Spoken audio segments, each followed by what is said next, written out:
அன்பான மாணவர்களே, நாம் இந்த நீட் தேர்வுக்கு அல்லது அது போன்ற போட்டித் தேர்வுகளுக்காக தயார் செய்யக்கூடிய வகையிலே இரண்டாவது செட் கேள்விகளை இன்று பார்க்க இருக்கின்றோம். அதாவது ஒரு மூலம், வெப்ப மூலம், temperature of the source, if the temperature of the source is increased, the efficiency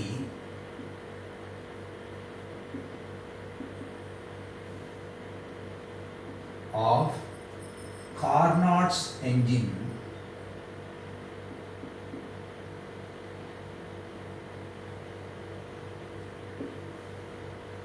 dash.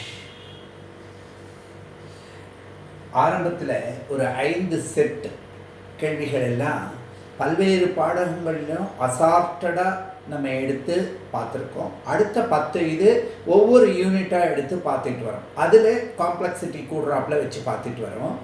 ஏன் அப்படின்னுங்கிறதுக்கு போன வகுப்புலேயே நான் சொல்லியிருந்தேன். நீங்கள் முதல்ல உங்களுடைய டெக்ஸ்ட் புக்கை எடுத்து வச்சுக்கிட்டு அந்த புக்கில் ஒவ்வொரு பக்கமாக திருப்பி அந்தந்த அலகுகளில் இருக்கக்கூடிய முக்கியமான வாய்ப்பாடுகள் எல்லாம் தனியாக பிரித்து எழுதிக்கணும்னு. அப்போ தான் நமக்கு ஒரு மென்டல் எக்ஸசைஸ் கிடைக்கும். இன்னும் நமக்கு ஒரு 40 நாள் இருக்குது அப்படின்னு சொன்னால் ஒரு 15 நாள் இதுக்காக மெனக்கிடணும் நம்ம. அப்போ இந்த பாடத்திட்டத்தில் ஃபிசிக்ஸில் இத்தனை பாடங்கள் இருக்குது. முதல் பாடத்தை எடுத்துக்கிறது ஒரு நாள், அதுக்காக 1 மணி நேரம் செலவழிக்கிறது. அந்த பக்கம் பூரா பார்த்துட்டு என்னென்ன கேள்விகள், என்னென்ன வாய்ப்பாடுகள் இருக்குது அதை தெரியப்படுத்துறதுக்காக தான் இந்த 5 செட்டு முதல்ல நம்ம எடுத்துக்கிறோம். பல்வேறு பாடங்களையும் எடுத்தால் எந்த கேள்விகளுமே பார்க்குறது கஷ்டமாக இருந்தாலும் அந்த வாய்ப்பாடு தெரிஞ்சால் சுலபமாக நம்ம போட முடியுங்கிற ஒரு நம்பிக்கை கிடைக்கும். It is confidence that is more important than anything else. அதைத்தான் நம்ம சொல்கிறோம். இப்போ பொதுவாக நமக்கு என்னென்ன வாய்ப்பாடு தெரியும், எஃபிஷியன்சி, பயன்திறன் அப்படிங்கிறது என்ன இருக்குது அப்படின்னா 1 மைனஸ் என்ன சொல்கிறோம், அதாவது D sink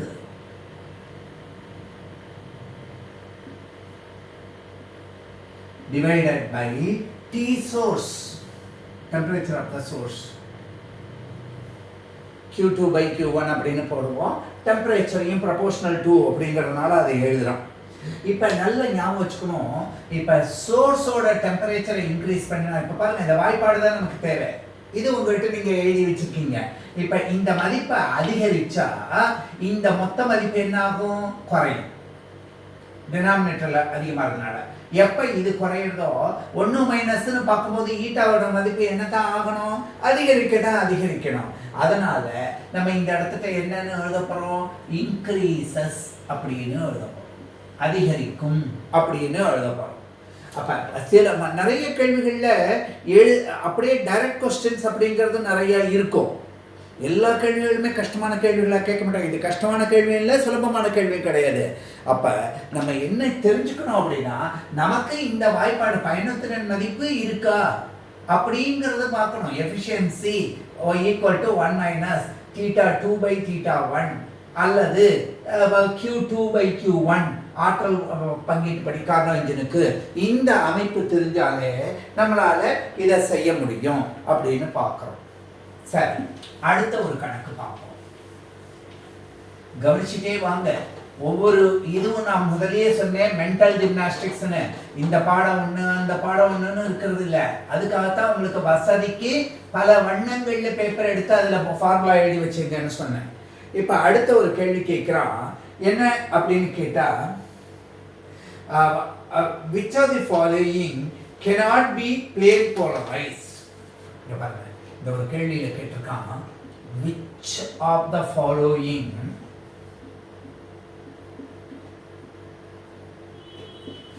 cannot be plane polarized?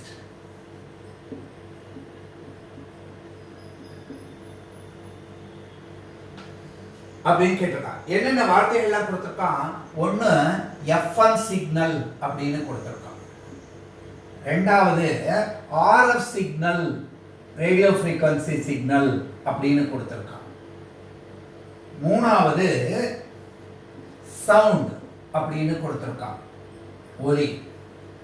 அடுத்தது நாலாவது இன்ஃப்ராரெட் லைட், ஐஆர் லைட் அப்படின்னு கொடுத்துருக்கான். இந்த மாதிரி கொடுத்தா நமக்கு முதல்ல என்ன தெரியணும், போலரைசேஷன்ங்கிற சாப்டர்ல என்ன கொடுத்துருக்கான்னா transverse waves can only be polarised.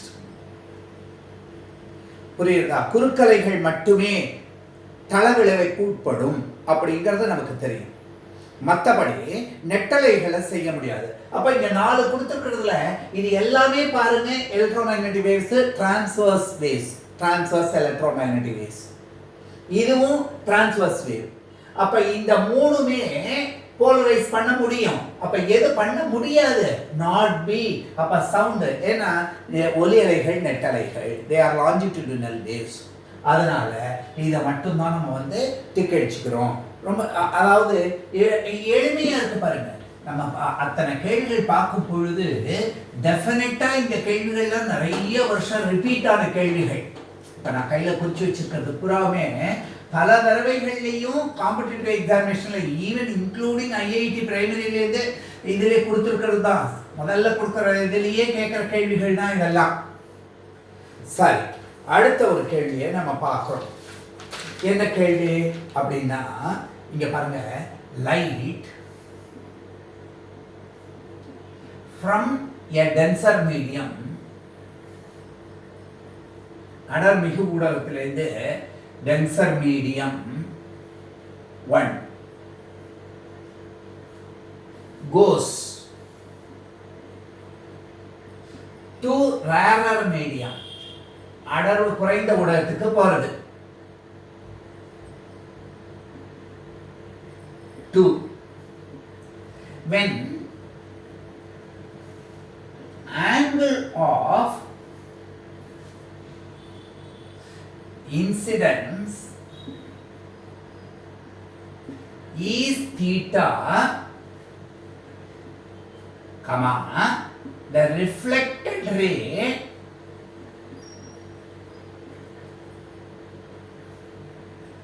and refracted ray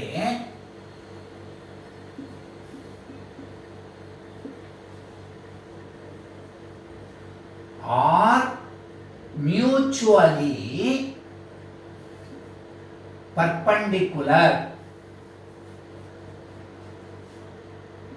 Find the critical angle.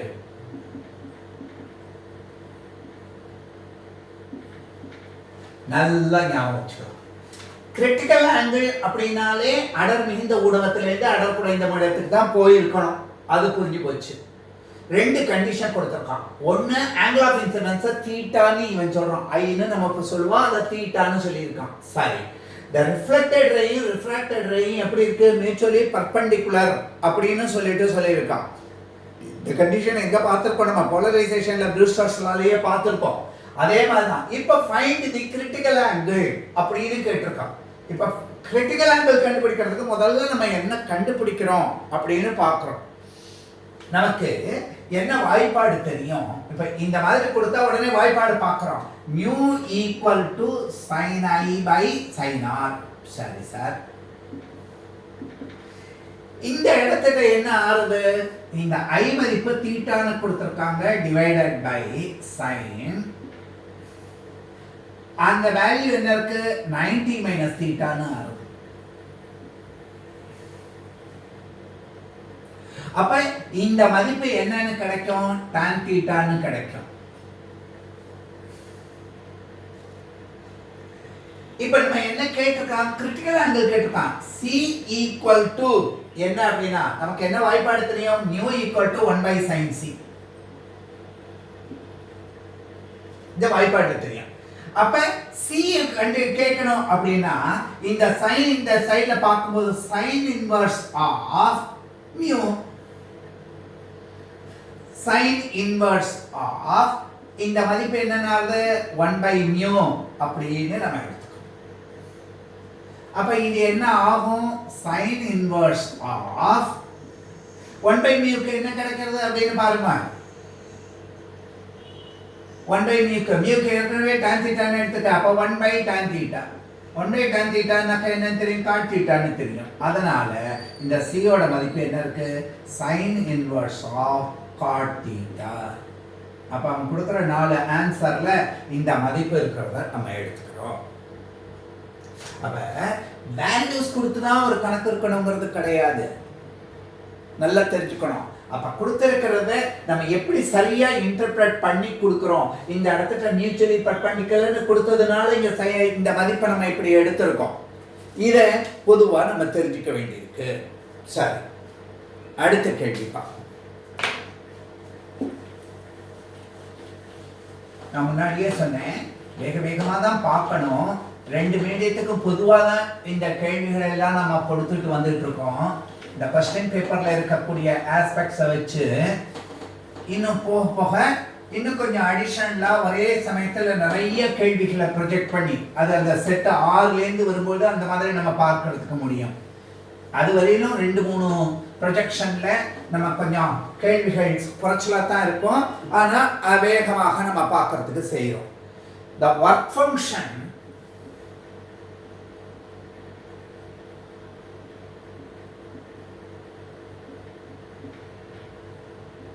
work function photoelectric effect நாம வந்துறணும். work function of sodium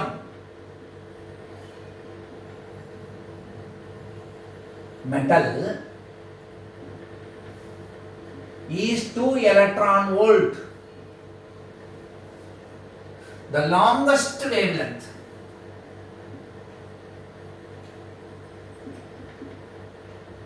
நான் ஏன் எழுதுறேன் ஆரம்ப காலத்தில் அப்படின்னு கேட்டால், உங்களுக்கு ஒரு க்யூரிங் டைம் கொடுக்குறேன், கிரகிச்சிங்க.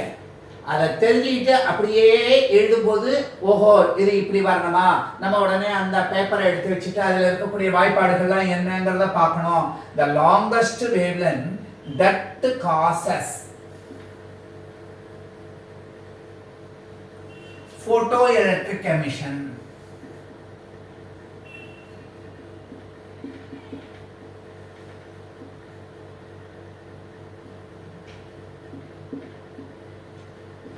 in அல்லது emission from sodium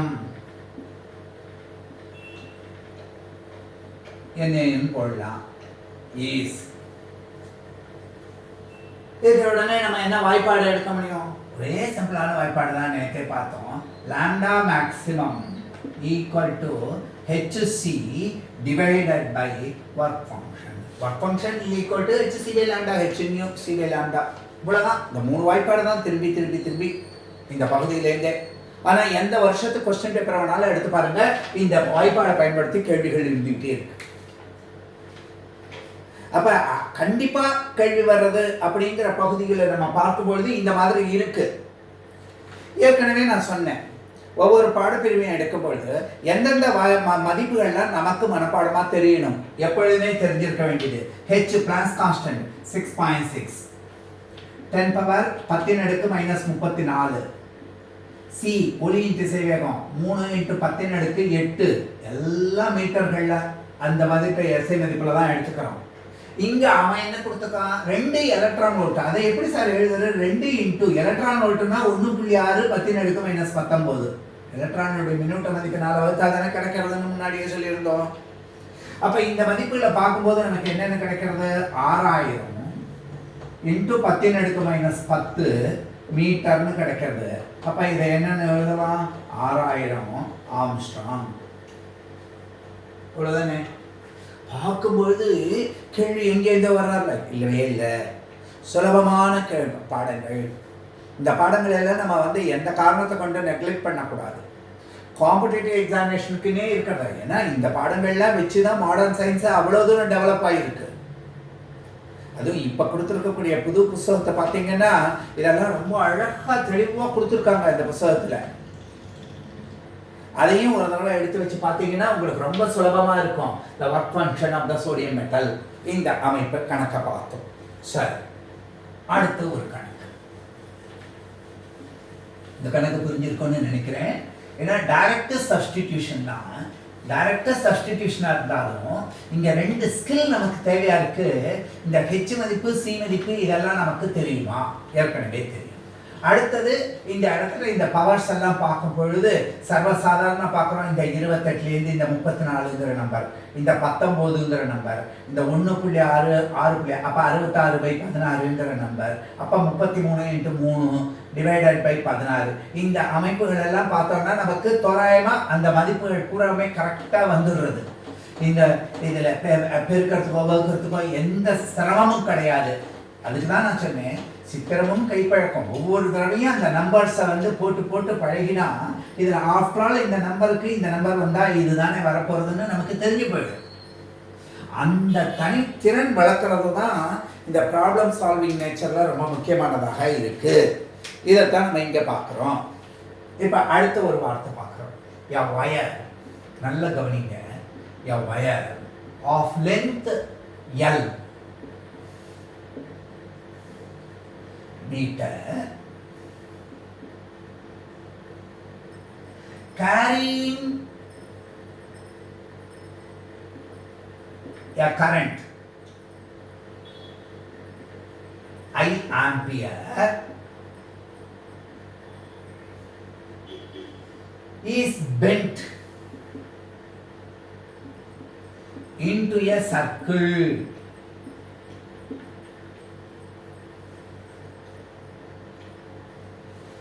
The magnitude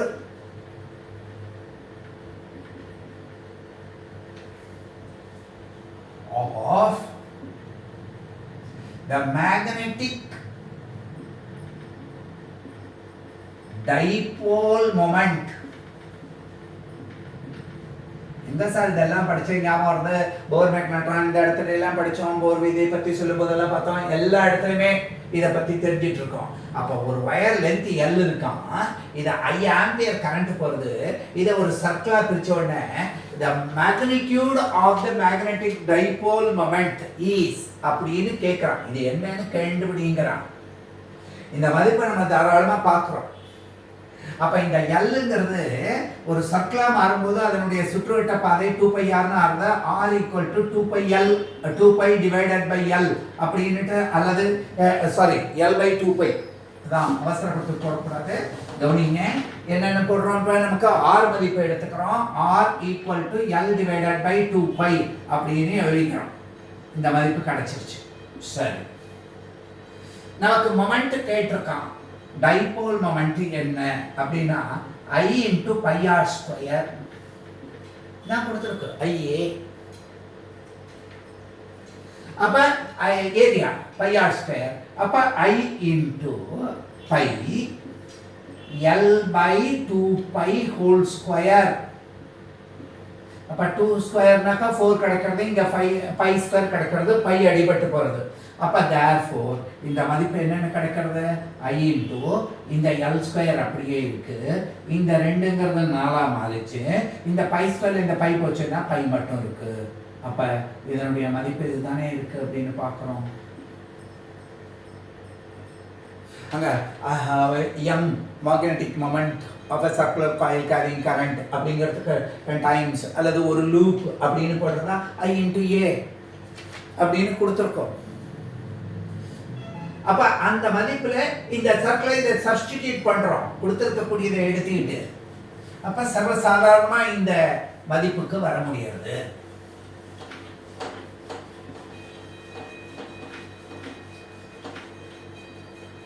இதுதான் திருப்பி திருப்பி திருப்பி திருப்பி நான் சொல்லிட்டே வரேன். நீங்க வந்து ஆம்பியர் சர்க்யூட் எல்லாம் அது இதுன்னுட்டெல்லாம் கவலைப்படணுங்கிறது இல்லை. இந்த பாடம் கரண்ட்டு லூப்பு இந்த மாதிரி வருது அப்படின்னா உடனே அந்த வாய்ப்பாடு எங்க, அந்த வாய்ப்பாடினுடைய அடிப்படைக்கு நம்ம போறதுக்கு முடியுமா? அந்த வாய்ப்பாடை எப்படி ஞாபகம் வச்சுக்கிறோம்? நல்ல கவனிங்க. அடுத்த ஒரு கேள்வி கேட்கிறான். தி பவர் ஃபேக்டர், திறன் காரணி, the power factor of purely resistive circuit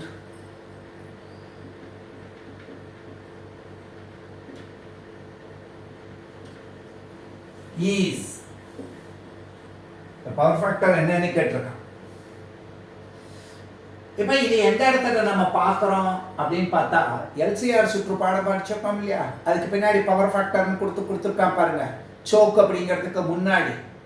அப்போ அந்த சோக்கு காயிலுக்கு முன்னாடி ஆர்எஃப் சோக்கு ஏர் இருந்தால் என்ன ஆகும், மற்றது இருந்தால் என்ன, இரும்பு இருந்தால் என்ன ஆகும், இதெல்லாம் கேட்கறதுக்கு முன்னாடி அந்த இடத்துல பார்த்தீங்கன்னா பவர் ஃபேக்டர் அப்படின்னு ஒன்று கொடுத்துருப்பான். பவர் ஃபேக்டர் அப்படிங்கிறது என்ன அப்படின்னு கேட்டால் அந்த இடத்துல நமக்கு வாய்ப்பாடு கொடுத்துருக்கான். Power factor equal to cos pi, அந்த நிகர மின்னழுத்தம். அப்போ பியூர் ரெசிஸ்டிவ் சர்க்கியூட்னா என்ன அர்த்தம், எல்லும் இல்லை சியும் இல்லை, எக்ஸலும் எக்ஸையும் அடிபட்டு போச்சு, ரெண்டு சமம். அப்ப இந்த பையோட மதிப்பு என்ன ஆச்சு அப்படின்னா, அப்ப மின்னூட்டம் வெறும் பியூர் ரெசிஸ்டன்ஸ் சர்க்கியூட்ல கரண்ட் வோல்டேஜ் ஒரே இதுல இருக்கு, பை ஈக்குவல் டு 0.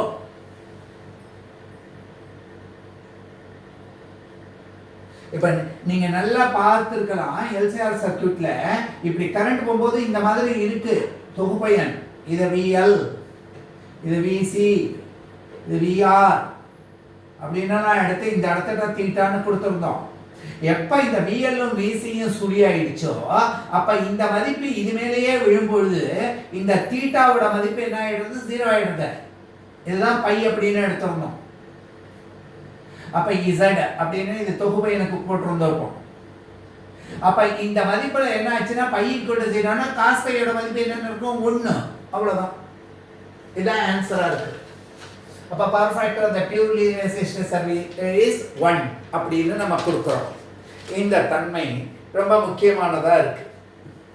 சரி, இதற்கு அடுத்து ஒரு கேள்வி எடுத்துக்கிறோம். நல்ல பொண்ணு, ஈஸியான கேள்வி. அதனால தான் சொல்கிறான், ஒரு 60 கேள்வி இருக்குதுன்னு வச்சுங்க. இந்த 60 கேள்வியில் ஒரு 15 கேள்விக்கு தான் நம்ம கொஞ்சம் ரொம்ப யோஜனை பண்ணக்கூடிய விஷயம். ஒரு 20 கேள்வி எப்படி இருக்குன்னா இந்த மாதிரி டைரக்டாக சப்ஸ்டிடியூஷன் தான். ஆனால் என்ன இருக்கணும், மனசு ரொம்ப கூலாக இருக்கணும். எவ்வளவுக்கு எவ்வளவு நம்ம ஒரு நம்பிக்கையோட போகிறோமோ அவ்வளோக்கு எவ்வளோ நம்மளால் எந்த விஷயத்தையும் செய்ய முடியும்.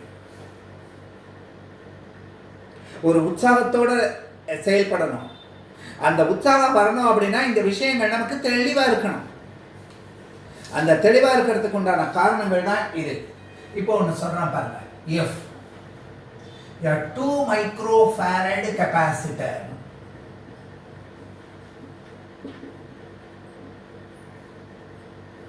charged to 200 volt and its plates are connected by a wire. ஒரு மின்தேக்கியினுடைய 2 தகடுகளும் 200 வோல்ட், 2 மைக்ரோஃபாரட் மின்தேக்கி 200 வோல்ட்டில் மின்னழுத்தம் பெற்றிருக்கு. அது ஒரு வயரில் கனெக்ட் பண்ணியிருக்குன்னா அவன் என்ன கேட்குறான், அந்த ஹீட் ப்ரொடியூஸ்ட்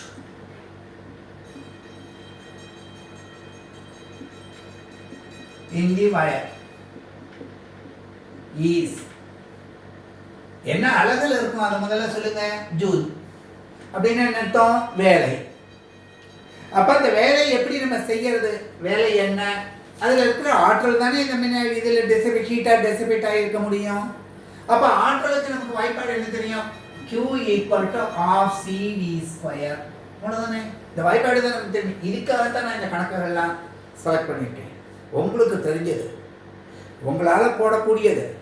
அப்ப Q ஈக்குவல் டு ½ CV² அப்படின்னு சொன்னா இதுல பாருங்க தப்பு விடாம ½ 2 மைக்ரோஃபாரட், மைக்ரோனா 10⁻⁶ எடுத்துக்கணும். V அப்படின்னா 2 × 10⁻²² 200ங்கிறத இந்த மாதிரி போட்டு வச்சுங்க. அப்ப ஈஸியா நம்ம போடலாம். இந்த 2க்கு போயிடுச்சு, இந்த 2 ஸ்கொயர் ஆச்சு, 4ன்னு போச்சு. அப்ப பாக்கி என்ன இருக்கு அப்படின்னு பார்த்தா 10⁻² 4 இருக்கு, இங்க -6 இருக்கு. ஆட்டோமேட்டிக்கா என்ன இருக்கு, 10⁻² ஜூல். அப்ப 4 ஆன்சர் கொடுத்துருக்கிறதுல இதை தானே நம்ம எழுத போறோம். சுலபமா இருக்கு பாருங்க.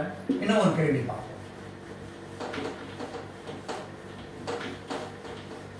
அடுத்த ஒரு கேள்வி பார்க்கணும்.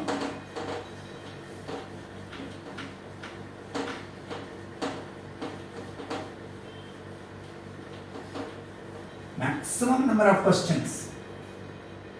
Distance between two lenses in a telescope. Distance between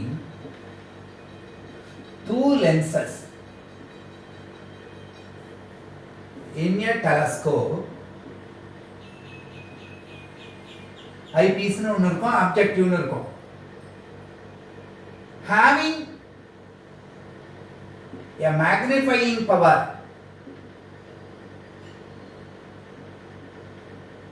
m அப்படின்னு கொடுப்போமே, அந்த மதிப்பு is magnifying power 8 is 54 centimeter.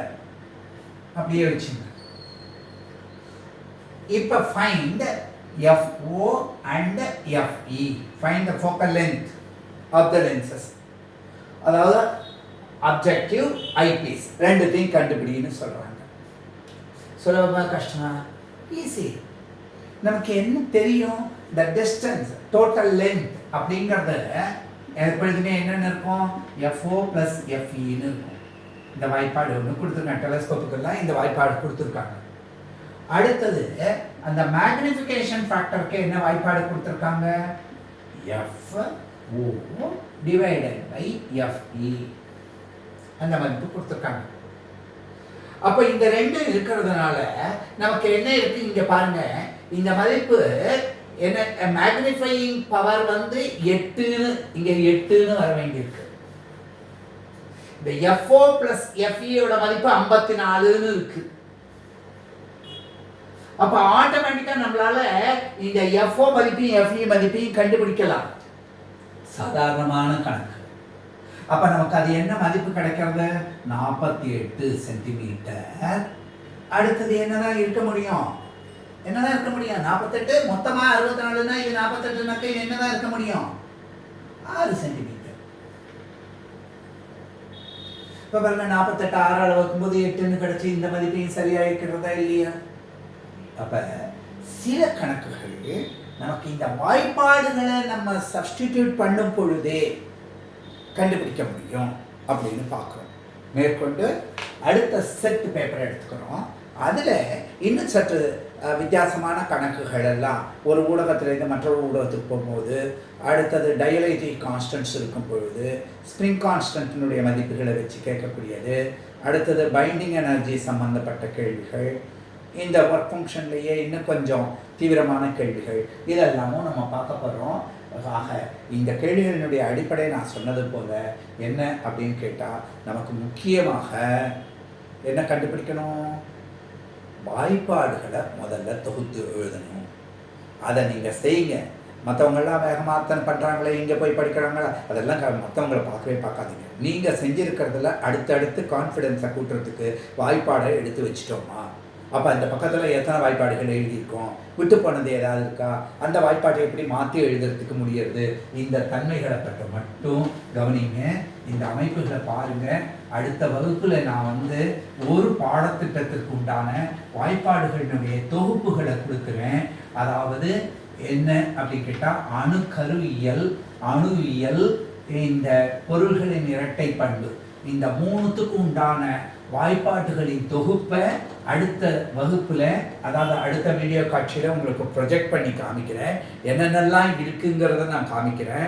அதை பார்த்துட்டு அதில் நீங்கள் எழுதியிருக்கிறத இருக்கான்னு பார்த்துக்கிட்டு என்ன மாடிஃபை பண்ண வேண்டியிருக்குன்னு பாருங்கள். மேற்கொண்டு ஒவ்வொன்றா பார்ப்போம். நன்றி.